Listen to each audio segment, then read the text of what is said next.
how to put restrictions on Safari. Hey everybody, welcome back to our channel. In today's video I will guide you on how you can actually put restrictions in Safari, so make sure to watch the video till the very end.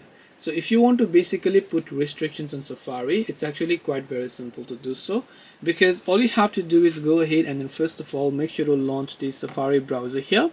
And let's say you want to enable restrictions, so you don't want this browser to have controls to everything, you want to limit some, let's say 18 plus websites and so on.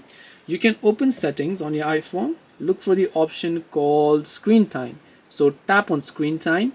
Then from here you can go to content and privacy restrictions. From content and privacy restrictions, make sure you turn this thing on. Enter your screen time passcode if you haven't done so. Tap on content restrictions and then just select web content and select limit adult websites, or you can only select allowed websites, and these are the websites that are allowed, and any website that are not in this category will not be allowed. Or you can select limit adult websites for Safari to restrict it automatically. But if you don't want to put restrictions, you can just turn off those toggles as well. This way you should be able to put restrictions on Safari. Hope this video was very helpful. If you have got any more questions, feel free to leave them down in the comment section. Thank you for watching till the end of this tutorial, and see you soon in the next video.